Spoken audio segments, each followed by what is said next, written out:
Hi, Mary. Hello. No.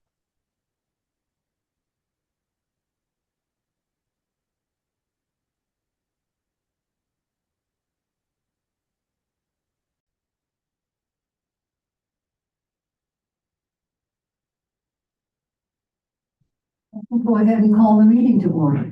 Right? You sure can. Okay. We have 4 members present. Mary, David, Nathan, and myself. Welcome, Evelyn. And next item is approval of minutes. So I will accept the minutes as just one provided. Welcome. Nobody saw my sign, did they? I did. Oh, I you saw did? something Okay. on landmarks, but I don't know. I tried to put it right at the It was on the floor. Didn't see it, Oh. but I couldn't find the easel. When you're so- late, you're just. Welcome, glad you're here. You know, We now have 5 people. I just parallel parked very fast, so. Okay, first item is the 2025 management plan for the John C. Bach Wait, units. did we approve, did we, Yes, I accepted the minutes. Units of Pheasant Branch Conservancy. So. Do you want to talk about it or Evelyn? so first of all.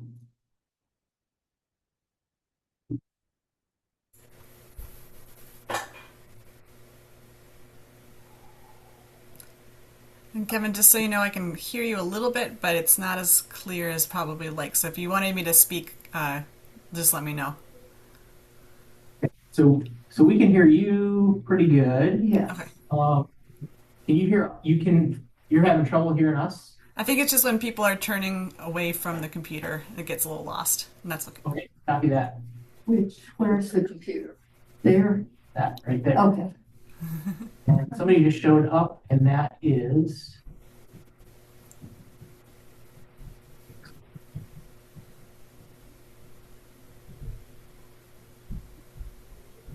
There's somebody showing up as Pixel 9 Pro XL. Can you just let us know who you are?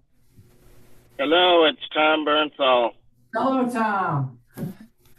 Yes, I had a hard time getting into the meeting. I'm in my car at Olin Park and I'm going to drive home, but I'll be able to probably keep this going via phone while I'm driving. Where does find a parking spot? Yeah, well, I have a parking spot, but I don't want to. I need to have my car running, so I might as well drive it. Okay. But I have hands-off phone access, so I won't be a safety hazard. Okay. And then everybody online, can you see my screen? Yes. Wonderful. Yes. All right. So. Minutes.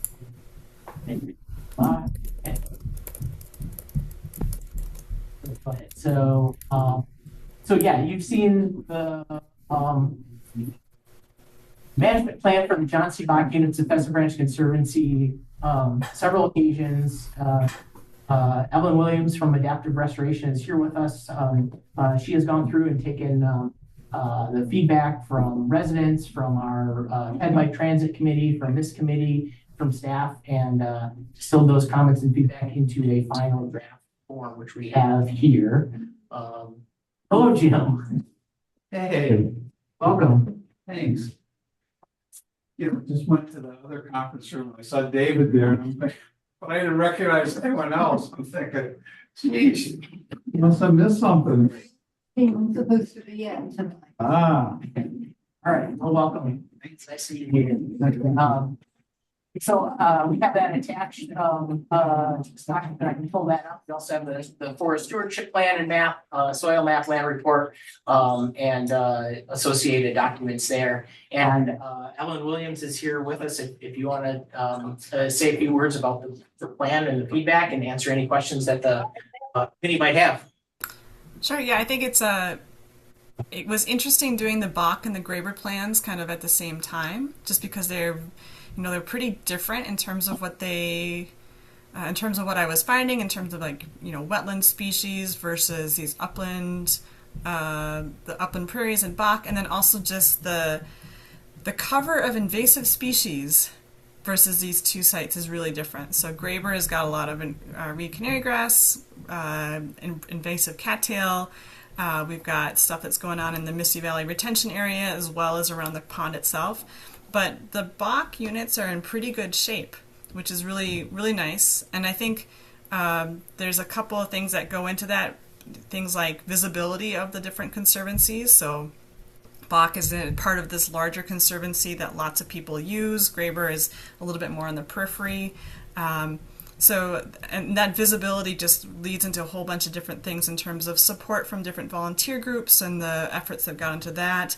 Advocacy of citizens who are using one conservancy more than the other. But overall, the Bach units are kind of like a hopeful plan, I would say, because for the most part, they are in what we call that maintenance phase. We're just doing, weed management. We're getting to add these new hayfield prairies, but they're looking like they're in pretty good shape. And then they also have the support of not only the Friends of Pheasant Branch, but then also the surrounding community, the community garden as well. So there's a lot of support built in for those units. So yeah, those were my insights from doing these two plans at kind of the same time. So yeah, you mentioned the majority of things are kind of in that maintenance phase. We've got the two hayfields that are relatively new establishments. Where are the other opportunities in Bach units for, I guess? Yeah, so I think so yes, that's true that the hayfields are still they're not in maintenance phase. They won't be for 5 or 6 more years. But they're especially though I gotta get my direction right. The west hayfield is looking pretty good. That was its second growing season, or third growing season this year, I think. So just to give you a sense of what that other hayfield that looks sprayed out looks going to look like. I think there's opportunities kind of along what I would consider almost the edges of the Bach units in many ways. So we have along the west edge, the interface with the rest of the conservancy, and we've got a lot of buckthorn that kind of comes in through there as well as reed canary grass. Along the north, we've got the Orchid Heights area that has those 2 retention ponds that are kind of sources of invasive species, or at least sources of nutrients that can support native invasive species. And then just thinking about a different type of edge, we've got the edge along the east side, which has different property owners. And so like that's an edge where it's an opportunity to engage with more citizens and get people more involved with the conservancy. Down on the southeast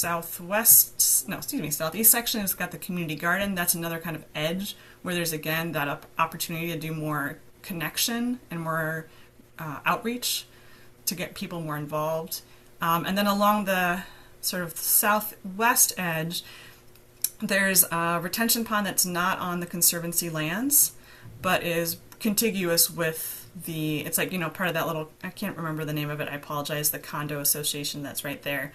But that's like another opportunity to do outreach to citizens, and then also work on the fact that that is a source of things like crown vetch that is coming into the conservancy.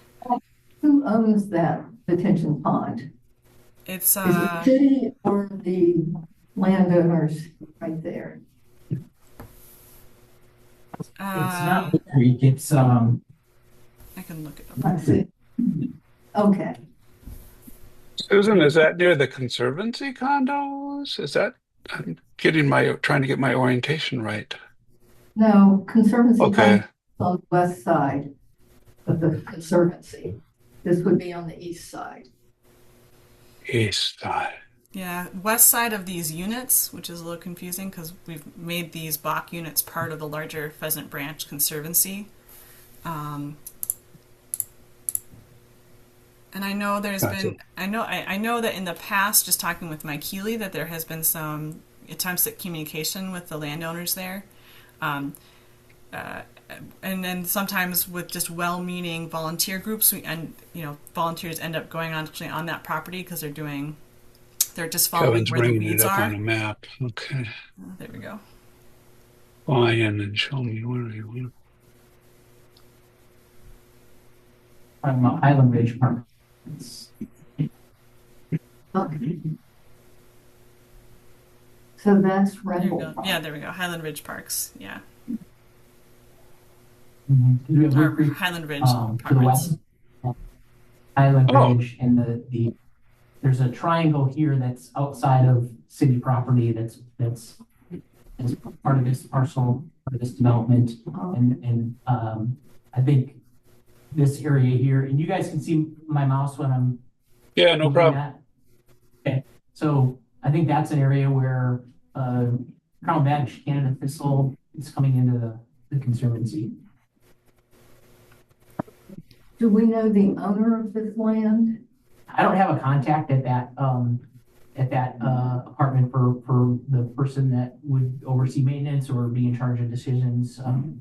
Something that I think with the approval of this plan, that area and some properties along the east edge are ones that I would like to reach out and make more contact with. Yeah, I think to make this successful, we're gonna have to do that. That accessibility and the connection to those other properties brings up the point of the social trails, which is something I address in the, and you can see them in this map image, kind of running from the main trail down the middle over to the sides, and then there's a one or two going up to that Highland Ridge apartment area. So I think the other thing that came out of this is just, again, the call for something I know that Kylie wants to have, which is the a plan for the trail system within the Conservancy lands. That's much more, instead of kind of like talking about the trails in each of these individual management units, and that's more involved than something that was in like the Conservancy lands plan, things like a maintenance schedule, which was not part of that Conservancy lands plan. So something else that kind of came out of this plan.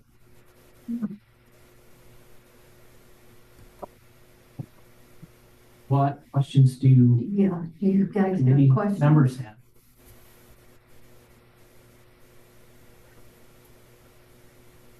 Well, so that's good. It's good to know.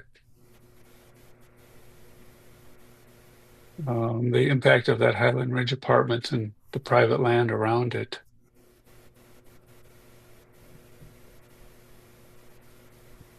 I was, Apologize for coming in late, but the goal here is to come up with a management plan for that, starting with the survey. Is that right? well, got the- We have the management plan for Bach in front of us for looking for approval. So we've got that. We can go through any parts of it that you'd like to see. But what I'm looking for is a recommendation to common council adoption of the 2025 management plan for the John C. Bach units of Highland Ridge Conservancy. Thank But you. yeah, any questions that you have, like, Oh, looks nice.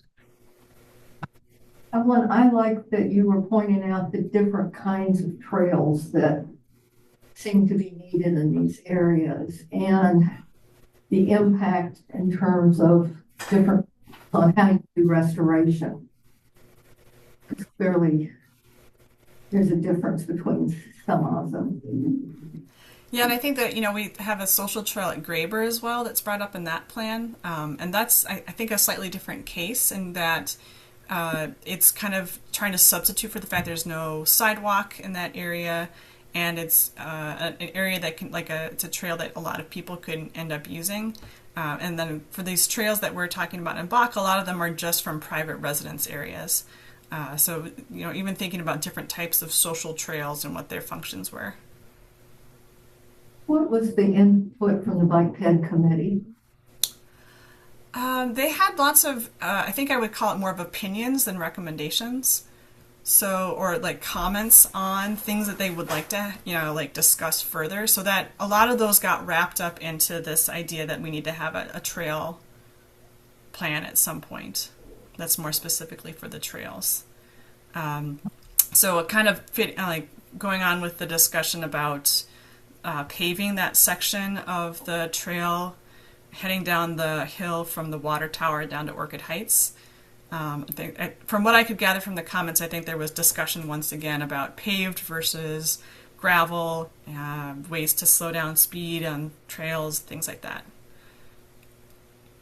Did they feel like they needed to have access to all trails, or could there be different types of trails? Narrow trails for individuals to walk as a footpath versus more of a transportation. That's wider. In the Bach units specifically, or in Conservancy? Both.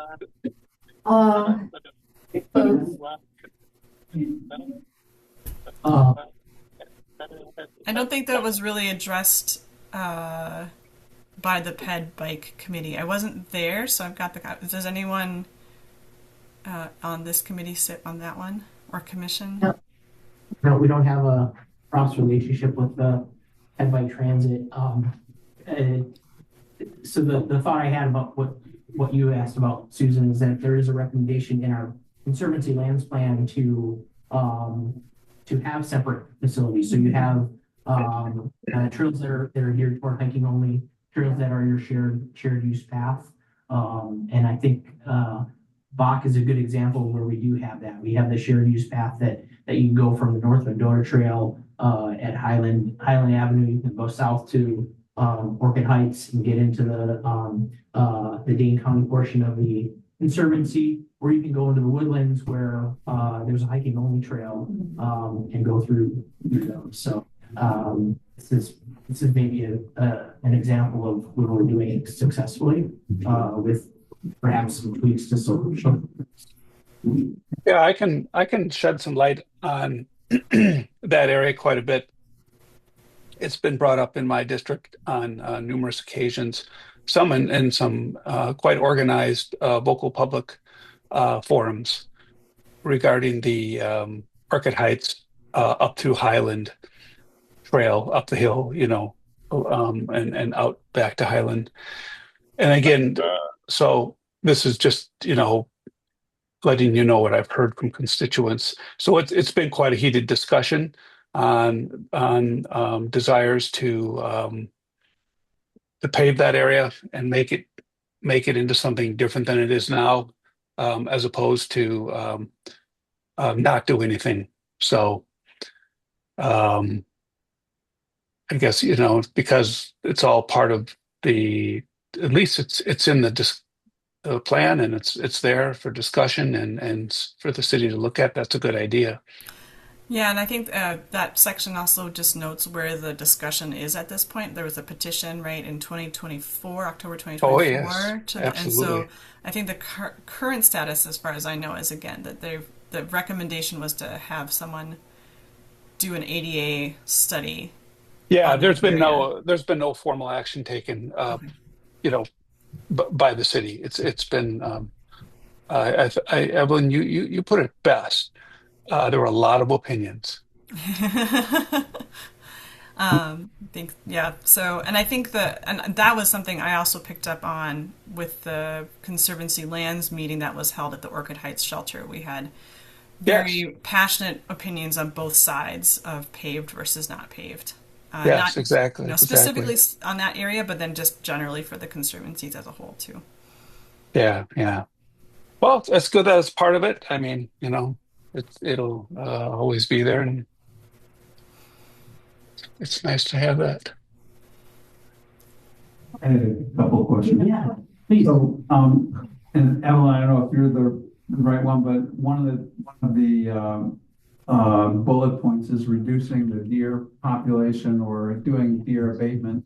You want to talk a little bit about those strategies? I mean, is it reducing the number of deer, or is it fencing some things off, or putting some protection around saplings or whatever that are going to go in there? I mean, how do you deal with that? Yeah, so and this is also stuff that was addressed in the CLP, the larger Conservancy lands plan, because it's definitely not a Bach only issue. In general, the Pheasant Branch Conservancy probably has the highest population just because it's the largest and it's a contiguous area. So in the past, the city has hired, to put it politely, deer abatement companies to lower the deer populations. That's probably really the most effective way to do it. Things like fencing are definitely some things you can do, but they, cost money. They have to be maintained as well. And, the thing that we're talking about, you think about fencing for something like trees, and that works. The tree grows up, eventually kind of gets out of that deer browse. But deer populations also have a really bad impact on native flowers and grasses. And so then that you're talking about like fencing off whole areas, which is reducing access, and also then just the cost of actually installing deer-proof fences. So I think, this is kind of a system-wide thing to address. I know, I'm not sure if Kevin is planning on applying for some DNR grants that actually can help with those deer abatement programs, because it's not inexpensive. But, other than, so I think that's the main solution that we're really considering. Jim, back. And then there's things like people talk about putting sprays on plants. Pig's blood is one that people bring up sometimes. And that's actually interesting because that's a very regional thing. In some places the deer don't like things like that, and some places they don't care and they eat through whatever has been put on the leaves. So there seems to be these regional preferences for what deer will avoid as well. And that's again that was something that you can't just do once and have it be a cure-all for deer populations. Going back probably 10, maybe even more years ago, what the city actually was doing is the building inspector wanted to hunt, and we would hire him to go in at night. He would sit in the stand, and the whole conservancy would be closed down for access from shoot deer. The other big thing that I'm concerned about is the population gets too dense, where we're getting chronic wasting disease in the deer. That's so keeping the deer at a reasonable number is good for maintaining the health of the deer. Yeah, and I'll also say really quickly, so we don't have to eliminate all the deer. There's this thing called a culture of fear that starts to develop around certain places. So if deer know that a certain place is not safe, then they will avoid it. The does will teach their fawns not to go in certain areas. So again, we're not trying to take all the deer out, but we're trying to kind of start and so instead of the Conservancy being a safe place where they can all go, yard up, eat all the plants, it's more of a place of not of safety, so that they will not be going in as much. We've also got, I've been noticing that I'm having issues with deer eating the strawberry plants in my raised garden beds. So they're 4 feet above the ground. So it's not bunnies that are coming in, and they literally. Or I could go in the basement. Whatever. So they're getting into the neighborhoods, and the Middleton Hills neighborhood gardens over on High Road have a real problem with deer jumping the fence and coming in. So one other question, it mentions ensure the city staff have the time and the resources to work with Friends of Pheasant Branch. That's probably pretty easy. Dane County Parks and also Wisconsin DNR. What parts of this plan would need is that something you need cross approval, with those agencies, or, how does that apply to this particular project? So I think the coordination with the Friends of Pheasant Branch, with Dane County, those are obvious ones to me. We share a boundary with Dane County, and maintenance activities, or even when we talk about trail systems, you can't do something in City of Middleton without maybe affecting Dane County. The Friends of Pheasant Branch represents a group that can provide a major effort in volunteer labor, volunteer workforce, coordination with their land steward to on activities, coordination like the planning that's happening with the AIS grants that Tom Berthel is working on, and Adaptive Restoration is working on. The DNR maybe is less clear to me. That was one that was on my radar as a collaboration effort, unless perhaps it's dealing with the abatement grant.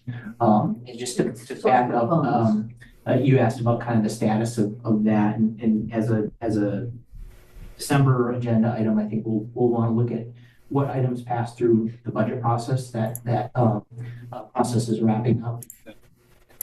What we asked for, what we received, and where that would put us for 26. So I think we need to talk about your maintenance during the discussion.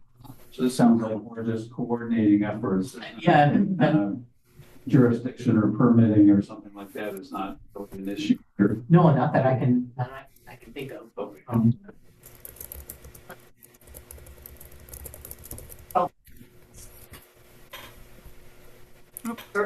If you guys are speaking, I cannot hear. I've got a soft voice, I'm sorry. Oh, it's okay. And we're just talking about whether there was anything more than coordination in terms of working with the DNR and the Dane County. But it sounds like it's more coordination and not an extra hoop to jump through. Jim, I think there might be a source of funds that we can apply for from the state. Don't remember all the details, but I think there is. Okay.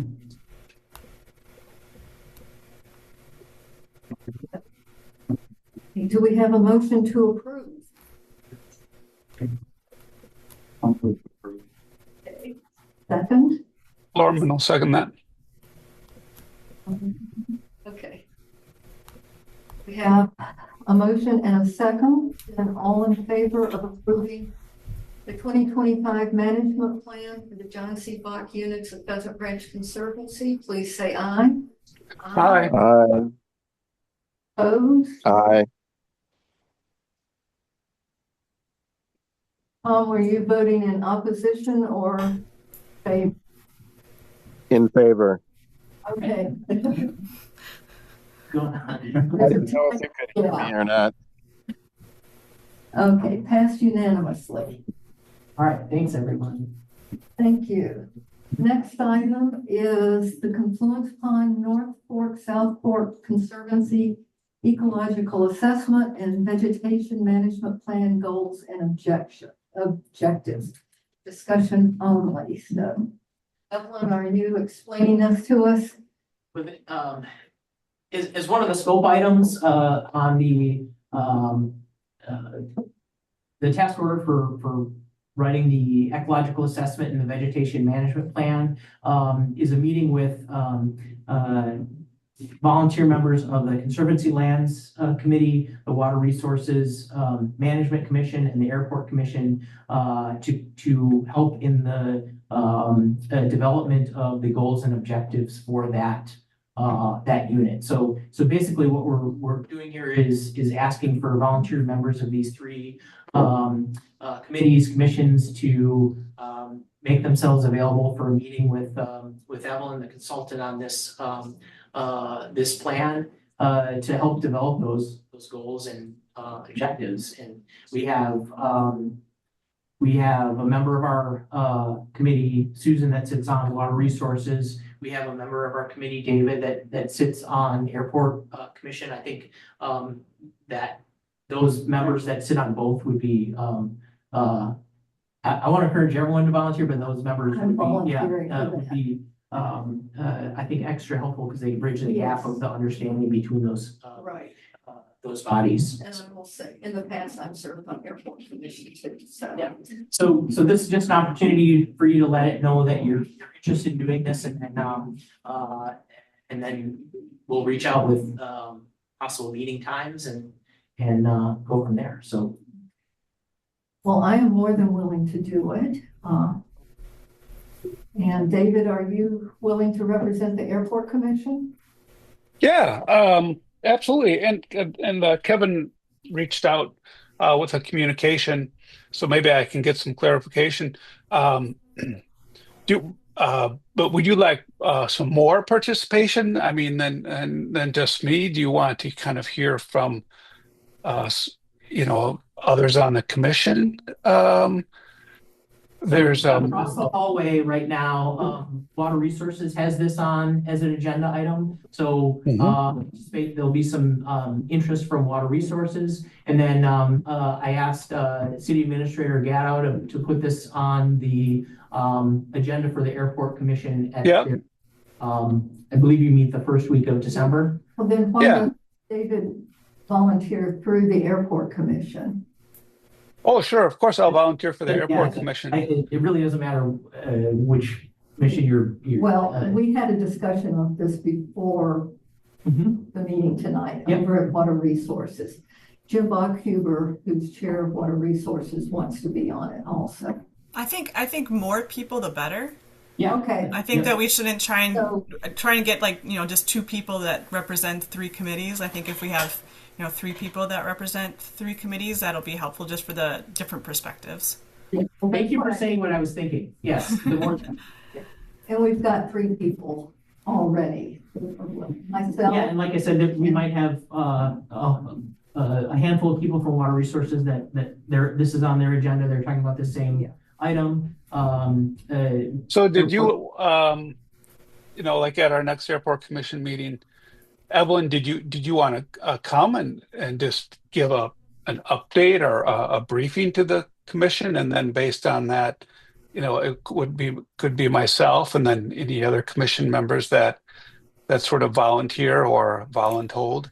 I think I think instead of doing that, like instead of me going to each of these different meetings and talking about it, it's that bringing people from the meeting to one to talk to each other, so that's also an opportunity for Water Resources to talk to airport, to talk to Conservancy lands.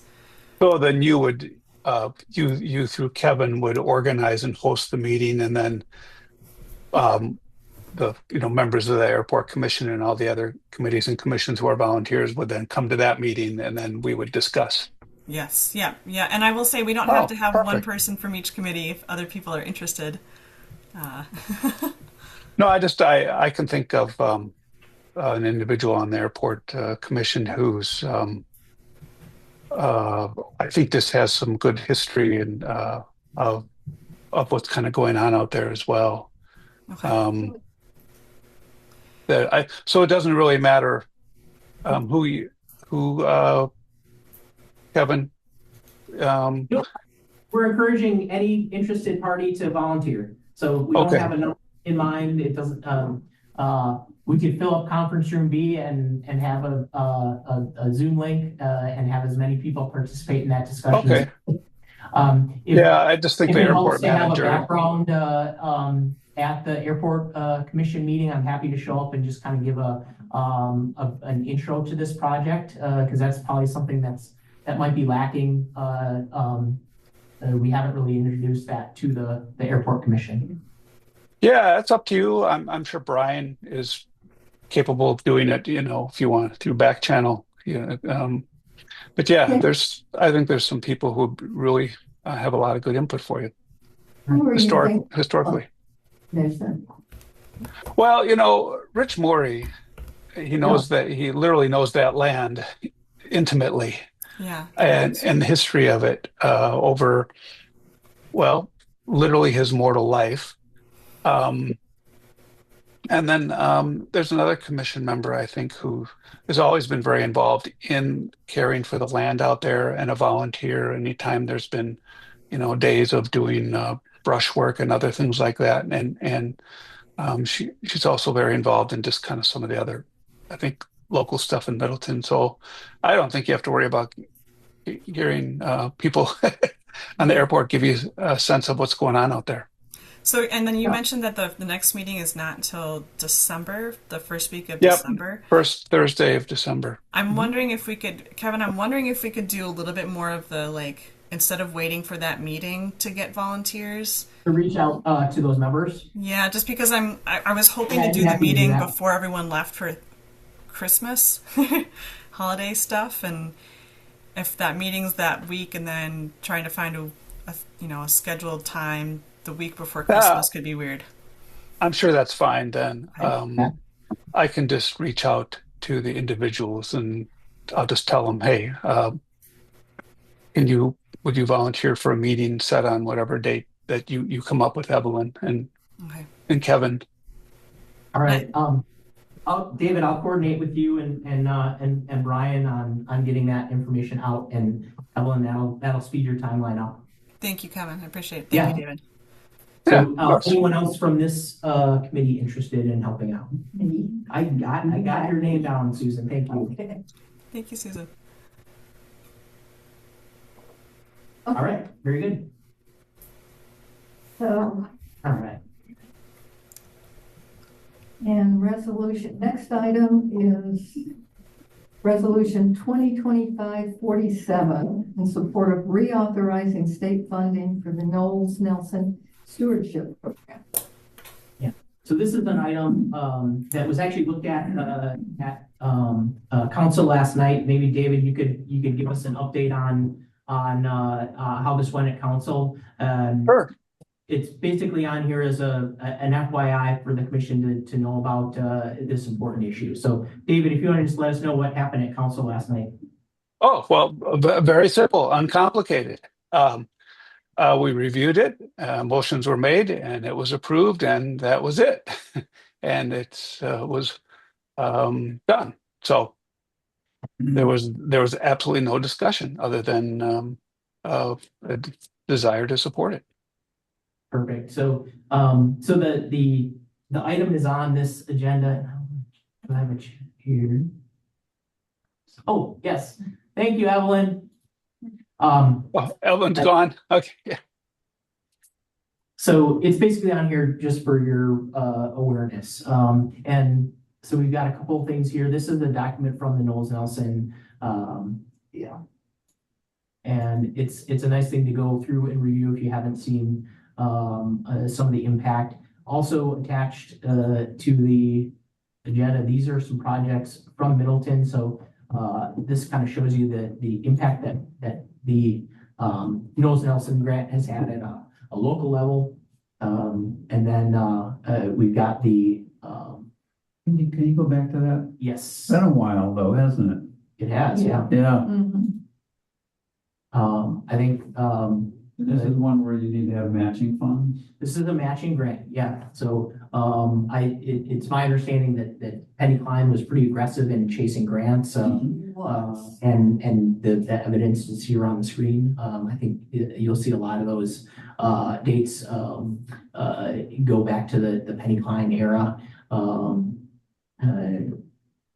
I think that, as we start to look at the budget moving forward, if this program continues, I certainly hope it does.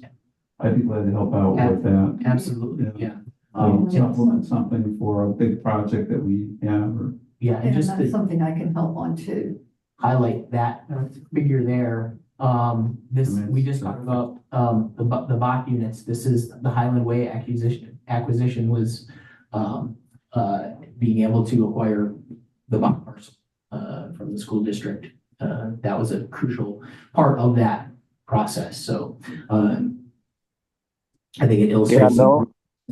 No, Nelson was incredibly important for the Highland Way Bach parcel. It wouldn't have happened without that funding.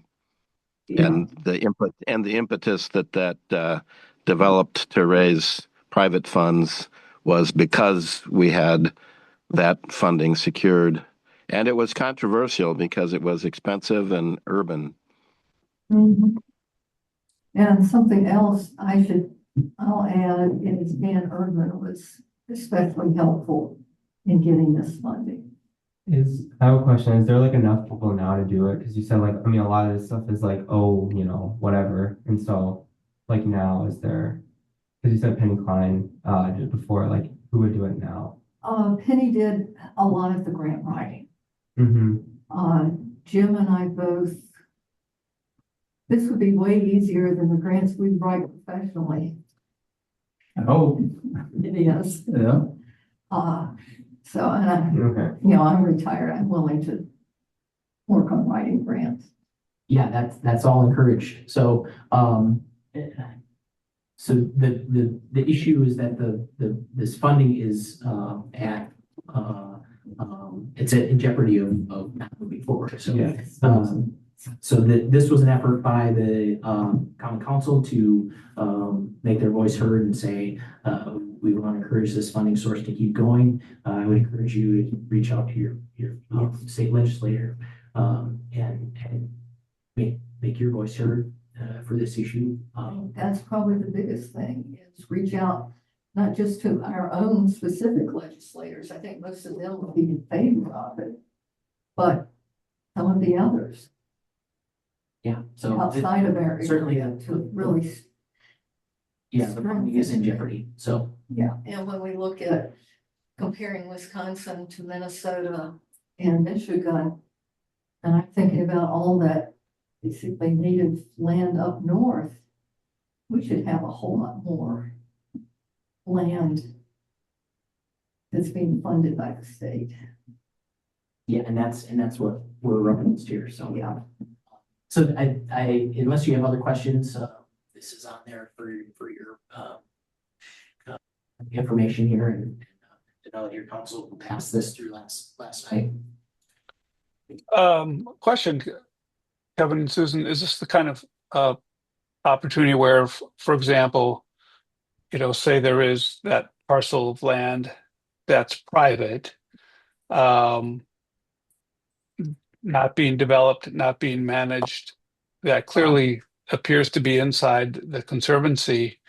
Is this the type of thing where we would then write a grant and use the funding for this to say acquire that kind of parcel of land because maybe the private property owner isn't even interested in it because the land isn't developable. The land can't be developed.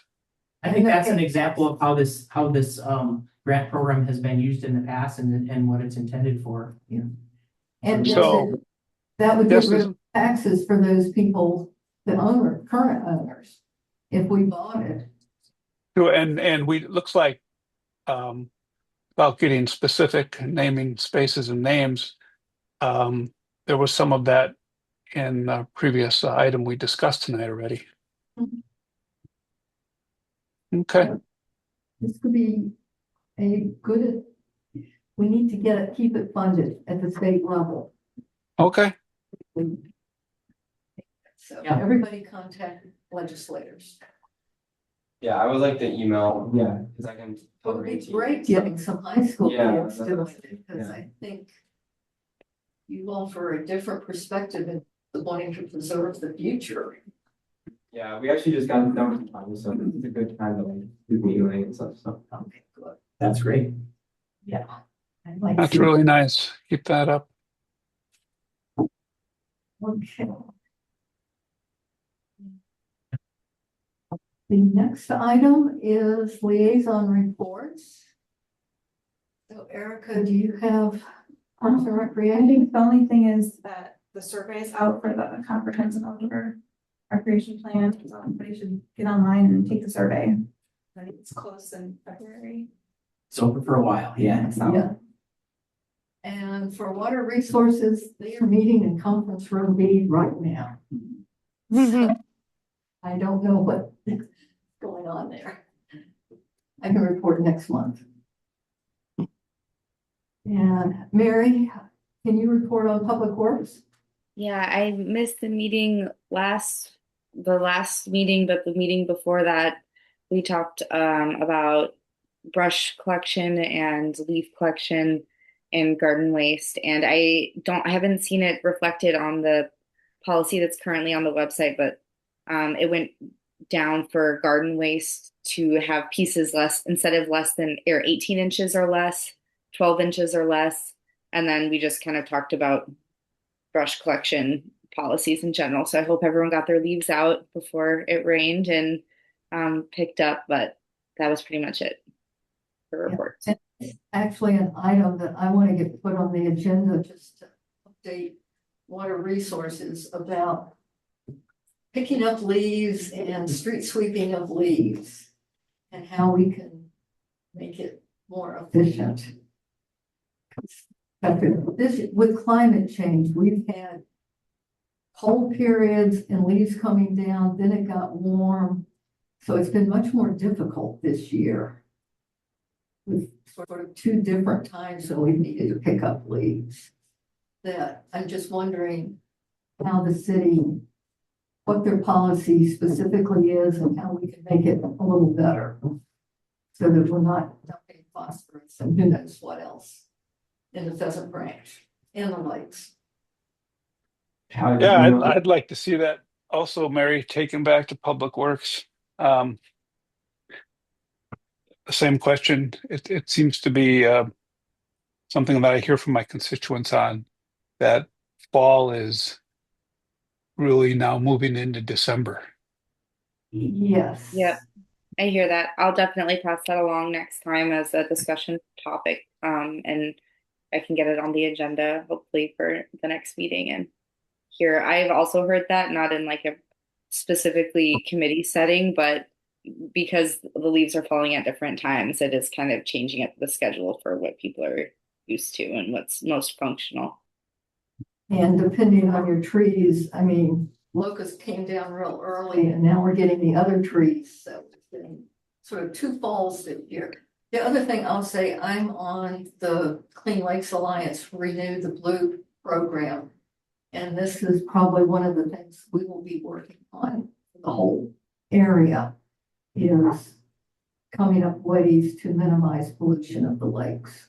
How is the leaf collection like program? I know we actually got a bucket for that and we did a little bit, not much, but how is that going? Just in general. Well, they did sweep my street today. So, but I drive through the city and I see lots of leaves in the streets. And if it rains, they go into the storm sewers. The other thing for all of us, Dane County has somewhere on their website a place where you can sign up to be notified of whenever it's raining and reminders to go out and sweep the leaves out of the gutters. And they've got yard signs and pamphlets and door signs to hand out to neighbors. Because a lot of it is education and to get everybody involved. Yeah, I was just because we also, my like family also had, we like have a sewer that we like, you know, I was just wondering how you could actually like do that. Yeah, but Oh, how the city actually cleans the storm sewer? no, like if the people, because they can sign up for it. Yes, there is a program of adopt a storm sewer where Yeah. I don't know the details of that, but that's something we should find out more about and publicize it. Mhm.